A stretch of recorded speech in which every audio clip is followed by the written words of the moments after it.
So hello students, welcome to my channel. आज हमने करना है फंडामेंटल्स। किसका फंडामेंटल्स? पार्टनरशिप का, 12th का। अभी इस बारी आप लोगों को सबको पता है कि 2021-2022 में जो आपको अभी आएगा वो आपको MCQs बेस में आएगा, और उसमें जो आपको चैप्टर्स आ रहे हैं वो आप सबको पता होने चाहिए कि वो आपके कौन कौन से चैप्टर्स आ रहे हैं। सो हमारी जो फर्स्ट बुक है, फर्स्ट बुक में हमारा आ रहा है बेटा, एक तो आ रहा है chapter 2। Chapter 2 is fundamentals. Then हमारा आ रहा है third chapter, that is valuation of goodwill.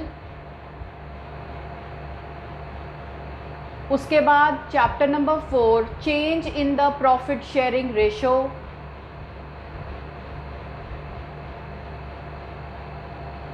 और एक आ रहा है बेटा chapter number 5, and that is admission.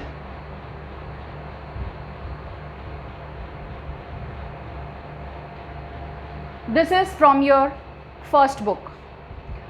अभी मैं आगे के बारे में कोई बात नहीं करूंगी, क्योंकि अभी हम लोग पहले इसी को डिस्कस करेंगे। तो बेटा इसमें जो बहुत इंपॉर्टेंट चैप्टर है वो है चैप्टर नंबर 2। चैप्टर नंबर 2 है जो पार्टनरशिप का फंडामेंटल्स है, जो पार्टनरशिप के बेसिक हैं। तो इसमें आपकी काफ़ी ऐसी चीज़ें हैं जो थ्योरी व्यू पॉइंट से बहुत इंपॉर्टेंट हैं। जब तक आप इस चैप्टर की थ्योरी अच्छी तरह नहीं समझोगे, आपको फाइनल्स में अटेम्प्ट करने में, MCQs अटेम्प्ट करने में थोड़ी सी प्रॉब्लम आ सकती है। तो आज हम थोड़ा सा फोकस करेंगे पार्टनरशिप के जो फंडामेंटल चैप्टर में जितने भी उसका थ्योरेटिकल कॉन्सेप्ट है, आज वो मैं आपको बताऊंगी। सो लेट्स स्टार्ट बेटे। सो सबसे पहले तो पार्टनरशिप, बार बार मैं बोल रही हूँ पार्टनरशिप क्या चीज़ है, पार्टनरशिप क्या होता है। सो पार्टनरशिप, पहले तो इसकी हम डेफिनेशन स्टडी करते हैं। Partnership, it is the relation between persons who have agreed to share the profits of a business carried on by all or any one of them acting for all. very very important, clear? so सबसे पहले हमें बेटा partnership की definition देखनी है। पहले तो ये मैं आपका रब कर रही हूँ, ये तो मैंने आपको बता ही दिया बेटा। सो पहले तो ये जो डेफिनेशन है, ठीक है, ये डेफिनेशन हमारे कौन से एक्ट में है? This is as per your partnership act 1932। Partnership act 1932 section 4 defines partnership. तो ये देखो, ये सारी चीज़ें जो हैं बेटा, ये आपको MCQs में आ सकती हैं कि डेफिनेशन ऑफ पार्टनरशिप जो है वो कौन से एक्ट के अंडर आती है। That is under partnership act 1932। And कौन से सेक्शन में? सेक्शन 4 जो है वो डिफाइन करता है पार्टनरशिप को। Now the definition of partnership, ये क्या होता है? It is the relation between persons. बेटा सबसे इंपॉर्टेंट चीज़ है पर्सन्स, कि पार्टनरशिप का मतलब है जहाँ पर एक से ज़्यादा पर्सन, 2 या 2 से ज़्यादा पर्सन्स मिलके, ठीक है, कोई काम करना शुरू करते हैं, कोई बिजनेस करना शुरू करते हैं। Clear? Carried on by all, या तो सारे ही काम करेंगे बिजनेस में, या उनमें से एक पार्टनर काम करेगा acting for all. Acting for all का मतलब है कि वो बाकी के सारे पार्टनर्स ने, मान लो 4 पार्टनर्स हैं, चारों पार्टनर्स ने अपनी अपनी कैपिटल कंट्रीब्यूशन कर दी। कैपिटल आप सबको पता है, कैपिटल जिससे हम बिजनेस स्टार्ट करते हैं, that is known as capital contribution. अब उसमें से जो बाकी के 3 पार्टनर्स हैं वो बिजी हैं, मान लो वो कहते हैं हम बिजनेस नहीं संभाल सकते, we can just contribute the capital portion. और उसमें से जो एक पार्टनर है वो कहता है ठीक है, मैं बिजनेस को सारा मैनेज करूंगा, I will see after the business, ठीक है। उसके बदले ऑब्वियसली है कि उस पार्टनर को कुछ एक्स्ट्रा मिलेगा। वो एक्स्ट्रा क्या हो सकता है? दैट मे बी सैलरी और कमीशन और एनी बोनस, ठीक है। तो जो पार्टनर एक्स्ट्रा काम करेगा, सो फिर से देखो, पार्टनरशिप पहले तो कौन से एक्ट के अंडर आता है? Partnership act 1932। और पार्टनरशिप एक्ट 1932 सेक्शन 4 डिफाइन करता है पार्टनरशिप की डेफिनेशन। पार्टनरशिप की डेफिनेशन है कि ये एक रिलेशन है बिटवीन पर्सन्स। ना पर्सन्स का मतलब एक से ज़्यादा, मतलब 2 या 2 से ज़्यादा, हु हैव एग्रीड, सब ने हाँ करी है, सब एग्रीड हैं, ठीक है, to share the profits of a business. वो कहते हैं जो भी बिजनेस का हमारा प्रॉफिट होगा हम इसको किसी हिस्से में डिवाइड कर लेंगे साल के एंड में। कैरिड ऑन, ये बिजनेस चलाएगा कौन? या तो सारे चलाएंगे, सारे पार्टनर्स चलाएंगे, और any one of them acting for all, या कोई एक बंदा उस बिजनेस को संभालेगा। उसके बाद बेटा नेक्स्ट आ जाता है, ठीक है, कि तुम लोगों ने 11th क्लास में किया था legal entity, separate legal entity. तो आप लोगों को 11th क्लास में बताया गया था कि जब एक प्रोप्राइटर होता है, एक बंदा होता है, एक सिंगल ओनर होता है, तो हम ये मानते हैं कि वो जो सिंगल ओनर है और उसका जो बिजनेस है, they both are different. Owner अलग है बिजनेस से, तो हम उसमें कहते थे कि दोनों अलग अलग है, सेपरेट लीगल एंटिटी है। अब ये आपको अगेन, ये मैंने जो आपको ये चीज़ लिखी है बोर्ड पे, ये इसीलिए लिखी है कि ये भी एमसीक्यू के लिए बहुत इंपॉर्टेंट है और चांसेस हैं इसके आने के कि लीगल व्यू पॉइंट से देखा, अगर हम लीगली देखें ना बेटा, तो it is not a separate legal entity. फिर हम कहते हैं पार्टनरशिप सेपरेट नहीं है, ठीक है, it is not a separate legal entity. क्योंकि अगर एक पार्टनरशिप फर्म लॉसेस में आ जाती है या नुकसान में आ जाती है, और अगर पार्टनरशिप फर्म जो है उसके पास लायबिलिटीज़ को देने के लिए, पेमेंट करने के लिए एसेट्स कम पड़ जाते हैं, तो जो उस फर्म के पार्टनर्स होंगे उन्हीं को अपना पर्सनल एसेट्स या पर्सनल पैसा लेके आना पड़ेगा उस फर्म की लायबिलिटीज़ को चुकाने के लिए। सो अगर मैं लीगल व्यू पॉइंट से बोलूँ तो it is not a separate legal entity. कि अगर मान लो लीगली आपको कोर्ट ये कह सकता है कि अगर फर्म पेमेंट नहीं कर सकती तो पार्टनर तो है ना, तो पार्टनर पे कर दें, वो मानती है कि ये एक ही है। लेकिन अगर हम अकाउंटिंग व्यू पॉइंट से बेटा हम करेंगे, सो अकाउंटिंग व्यू पॉइंट से it is a separate business entity. तो हम किसके व्यू पॉइंट से कर रहे हैं? अब ये सारा हम अकाउंट्स के व्यू पॉइंट से करेंगे, तो जहाँ पर हम ये मानेंगे कि partnership is a firm is a separate business entity, जहाँ पर पार्टनर्स अलग हैं और जो फर्म है वो अलग है। ठीक है बच्चे, अब आ गए, ये भी आप नोट डाउन कर लो बेटा, ये जो चीज़ें मैं आपको बता रही हूँ ये आप नोट डाउन कर लो, इनको जॉट डाउन कर लो, एक रजिस्टर बना लो, ये आपको फाइनल्स में बहुत काम आएगा, कि ये आपके एमसीक्यूज़ के लिए बहुत काम आएगा। आपको बुक से थ्योरी नहीं पढ़नी पड़ेगी। मैंने पूरी कोशिश की है कि मैं आपको एक एक थ्योरी का सारे पॉइंट्स मैं आपको कोशिश करूँगी कि जितने भी फंडामेंटल से रिलेटेड हैं या जितने भी आगे भी चैप्टर्स आएंगे, मैं आपको उन सब की थ्योरी जो है वो आपको पॉइंट्स में नोट डाउन करा दूँ। ठीक है, तो आपका पढ़ना बच जाएगा, आपको बुक से पढ़ने की ज़रूरत नहीं, आप सिर्फ ये पॉइंट्स करो जो मैं आपको करवा रही हूँ। अब आ गया बेटा हमारा नेक्स्ट पॉइंट। ठीक है, सो नेक्स्ट पॉइंट इज़ कि जो इस पार्टनर्स में पर्सन्स होते हैं, उन पर्सन्स को बोलना क्या है? पर्सन थोड़ी ना बोलेंगे, जो ये पर्सन्स होते हैं, जो पार्टनरशिप, कहाँ गया, हाँ पर्सन्स, इनको हम बोलते हैं पार्टनर्स। फर्म में इसको क्या बोलेंगे? फर्म में इनको हम बोलेंगे कि दे आर पार्टनर्स। ठीक है बेटा, और जो बिजनेस होगा उसको हम क्या बोलते हैं? फर्म। जब ये सब इकट्ठे हो जाते हैं, जब ये पर्सन्स कलेक्टिवली हो जाते हैं, कलेक्शन हो जाती है इनकी, दो से ज़्यादा बंदे हो जाएंगे, तो उसको हम बोलते हैं फर्म। और एक फर्म का हर एक बंदा जो पार्टनरशिप फर्म खोलता है वो एक उसका नाम ज़रूर रखता है, नाम के बिना हम पार्टनरशिप फर्म को नहीं चला सकते। ठीक हो गया बच्चे? सो अब आप आ जाओ, व्हाट आर द फीचर्स, क्या होते हैं पार्टनरशिप के जो मेन फीचर्स हैं वो मैं आपको बता रही हूँ अभी बेटा। सो फीचर्स ऑफ पार्टनरशिप, सबसे पहले है कि पार्टनरशिप में एटलीस्ट 2 पर्सन्स आर रिक्वायर्ड। 2 बंदे तो मिनिमम चाहिए ही चाहिए, at least 2 persons are required for partnership, and maximum 50%। मतलब ये भी अब आपका एमसीक्यू का क्वेश्चन बन सकता है कि मिनिमम कितने बंदे होने चाहिए? 2, और मैक्सिमम कितने होने चाहिए? 50। अच्छा, अब एक और इसी से रिलेशन में क्वेश्चन बनता है कि ये जो मैक्सिमम लिमिट है बेटा, ये प्रिस्क्राइब कौन करता है, कौन सेट करता है ये? ठीक है, तो जो ये मैक्सिमम लिमिट है is setup bye the companies act 2013। इस लिमिट को सेट किसने किया है? Companies act 2013। बच्चे क्या करते हैं, क्वेश्चन में अगर आ जाएगा बच्चे लिखेंगे Indian partnership act 1932। No, maximum limit is prescribed by और it is set up by the companies act 2013। तो ये आई होप सो जो मैं आपको करवा रही हूँ वो आप सारे ये पॉइंट्स को बेटा नोट डाउन कर लो, ठीक है। उसके बाद अपना आ गया कि एवरी पर्सन, ठीक है, every person can form a partnership. कोई भी बंदा पार्टनरशिप फर्म को चला सकता है या बना सकता है, एक्सेप्ट कुछ ऐसे पर्सन्स होते हैं which are debarred, which are not allowed कि आप पार्टनर नहीं बन सकते, आप पार्टनरशिप फर्म को नहीं चला सकते। तो वो कौन कौन से होते हैं बेटा, ठीक है। So every person can become a partner except minor.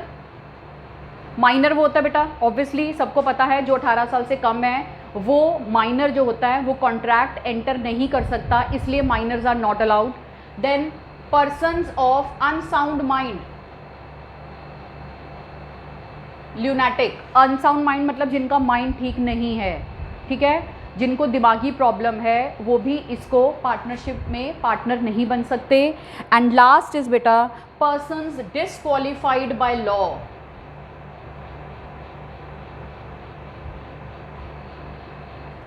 Persons disqualified by law. Disqualified by law, जिनके अगेंस्ट कोई केस चल रहा है, ठीक है, किसी ने कोई मर्डर कर दिया, उसके अगेंस्ट केस चल रहा है कोर्ट में, या किसी ने कोई फाइनेंशियल कोई भी है जिसके पर्सन के अंडर जिसका कोई भी लीगल केस कोर्ट में चल रहा हो, दे आर नॉट अलाउड जब तक उनका कोर्ट की सेटलमेंट नहीं हो जाती, या जब तक वो जिसको हम बोलते हैं कि वो क्लियर नहीं हो जाते कोर्ट से, तब तक हम यही मानते हैं। तो इसमें 3 बंदे हो गए, एक minors are not allowed to become a partner, persons of unsound mind and persons disqualified by law. ठीक हो गया बेटे।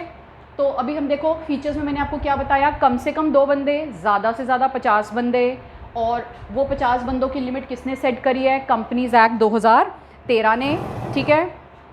उसके बाद कौन कौन से बंदे पार्टनर बन सकते हैं, सभी बन सकते हैं एक्सेप्ट ये बंदे नहीं बन सकते। उसके बाद बेटा आ गया एग्रीमेंट।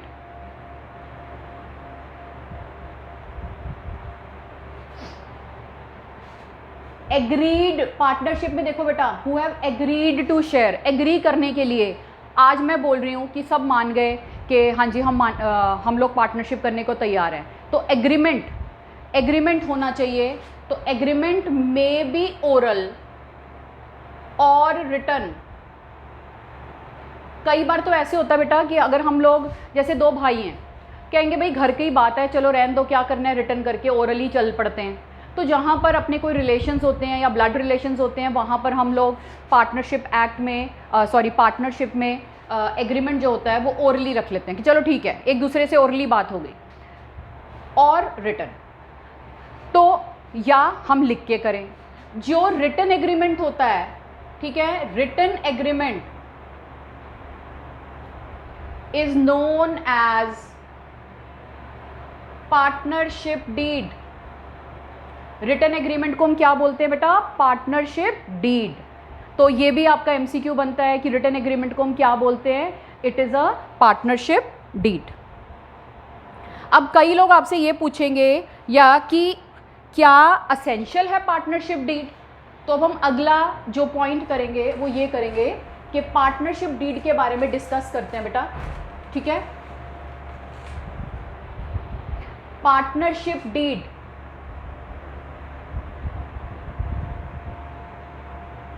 अभी मैंने आपको बताया नीचे कि पार्टनर अगर रिटन एग्रीमेंट होता है पार्टनर्स के बीच में, उसको हम पार्टनरशिप डीड बोलते हैं। It is a legal document, stamp paper होता है, ठीक है, लीगल डॉक्यूमेंट होता है सारे पार्टनर्स के बीच में, विच is signed by all the partners.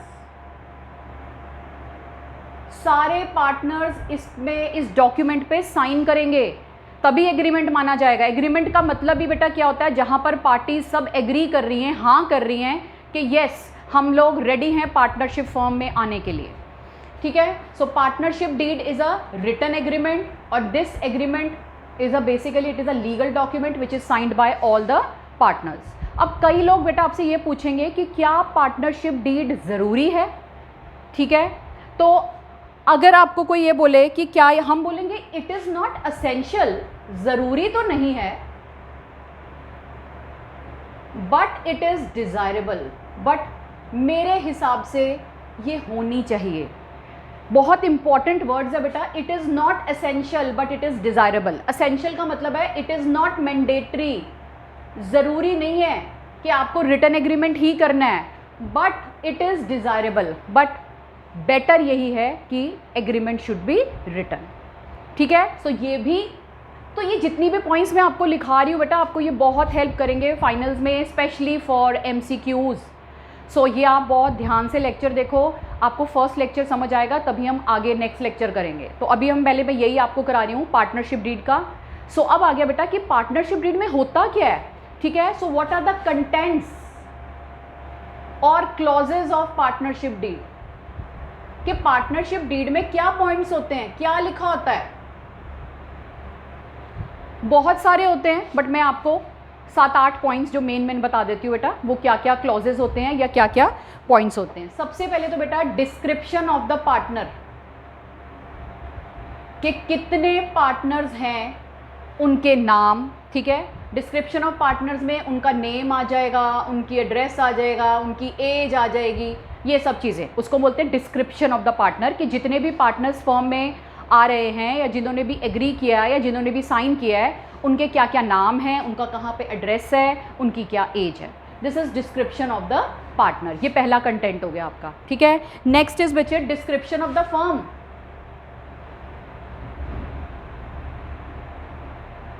Firm का नेम, यहाँ पे फर्म का नेम और फर्म का एड्रेस। ठीक है, फर्म का नेम और फर्म का address. Third, principal place of business. Principal place of business, बच्चे आप लोगों ने कई बार सुना होगा कि हेड ऑफिस तो इधर है, बाकी बहुत सारी ब्रांचेज हैं, ये भी बहुत बार सुना होगा। तो यहाँ पर प्रिंसिपल प्लेस ऑफ बिजनेस का मतलब है कि हेड ऑफिस कहाँ पे है, मेन हेड ऑफिस कहाँ पे होगा उस फर्म का। ब्रांचेस कहीं भी हो सकती हैं, लेकिन जो मेन हेड ऑफिस है वो उसका कहाँ पर होगा, that is known as principal place of business, जहाँ पे मेन काम होगा। ठीक है, principal place of business. Then nature of the business, कौन सा बिजनेस करेंगे, नेचर ऑफ द बिजनेस, किस तरह का बिजनेस होगा, that is known as nature of the business. Next, capital contribution, हर एक पार्टनर कितना कितना पैसा लेके आएगा, उसको बोलते हैं capital contribution by each of the partner.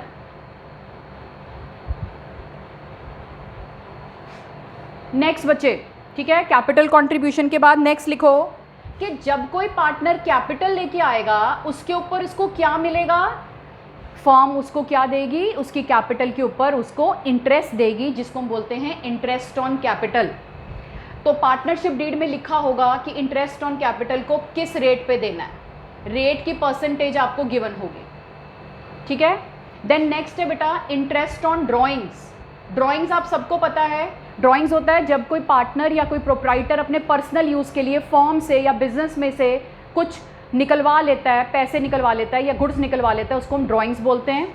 तो जैसे फर्म अपने पार्टनर्स को कैपिटल के ऊपर इंटरेस्ट देती है, वैसे ही फर्म उनकी ड्रॉइंग्स के ऊपर उनसे इंटरेस्ट लेती है। ठीक है, तो उसका रेट। नेक्स्ट बच्चे, प्रॉफिट शेयरिंग रेशियो क्या होगी, कि साल के एंड में जो भी प्रॉफिट या लॉस आएगा वो सारे पार्टनर्स कौन से हिस्से में डिवाइड करेंगे, इक्वली डिवाइड करेंगे, या जो भी स्पेसिफाइड रेशियो होगी, जितने भी पार्टनर्स होंगे, that is known as profit sharing ratio. उसके बाद है बेटा interest rights and duties of the partner. हर एक पार्टनर की, मतलब सारे पार्टनर्स की क्या क्या राइट्स होंगे और क्या क्या उनकी ड्यूटीज़ हैं, उन्हें क्या क्या काम करना पड़ेगा। ठीक है, और एक और बता रही हूँ, वैसे तो बहुत सारे हैं बट मेन जो आपको मैंने बता दिए, रेमुनरेशन टू एनी पार्टनर। ये भी बेटा पहले से ही स्पेसिफाइड होगा कि किस पार्टनर को कितनी रेमुनरेशन, रेमुनरेशन मीन्स सैलरी हो गया या कमीशन हो गया। ठीक है, ये सारी चीज़ें जो होती हैं ये होती है हमारी रेमुनरेशन टू एनी पार्टनर। ठीक है, अब हमारा सिर्फ एक, मैं आपको एक बस सिर्फ पॉइंट बताना है बेटा कि ये तो हमने कर लिया, ये हमारे कंटेंट्स हो गए। अब कई बारी आपको ये भी एक MCQ क्वेश्चन बनता है बेटा कि जो पार्टनर्स होते हैं, अगर आपको ये क्वेश्चन में ट्रू फॉल्स में भी आ सकता है, पार्टनर्स आर एजेंट्स पार्टनर जो होते हैं वो एजेंट्स भी होते हैं एज वेल एज प्रिंसिपल। ठीक है, पार्टनर्स जो होते हैं they are agents as well as principal. Principal कौन होता है? जो मेन है। एजेंट कौन होते हैं? जो उसके बिहाफ पर काम करते हैं। तो वो कहते हैं कि सारे ही पार्टनर्स प्रिंसिपल भी हैं और सारे ही पार्टनर क्योंकि एक दूसरे के बिहाफ पर एक्ट करते हैं तो वो एजेंट भी हैं। तो ये आपको एक MCQ क्वेश्चन है कि partners are agent as well as principal. So आज मैंने आपको मेन पार्टनरशिप की थ्योरी, मेन पार्टनरशिप की डेफिनेशन, उसके क्या फीचर्स होते हैं, पार्टनरशिप एग्रीमेंट क्या होती है, उसके क्या क्लॉजेज होते हैं। नेक्स्ट लेक्चर में मैं आपको शुरू कराऊंगी अगला कि पार्टनरशिप जो होता है वो कौन कौन से अकाउंट्स मेंटेन करता है। ठीक है बच्चे, लेकिन उसके लिए पहले आपके लिए यही काम है कि ये आपको रिवाइज करना है, तभी आप मेरा नेक्स्ट लेक्चर देखना। अगर आप अगला लेक्चर डायरेक्टली देखोगे बिना इसको देखे हुए फिर आपको समझ में नहीं आएगा। सो आई होप सो आपको जितना भी मैंने लेक्चर आज आपको बताया है आपको समझ आया हो। ओके बच्चे, बाय बाय।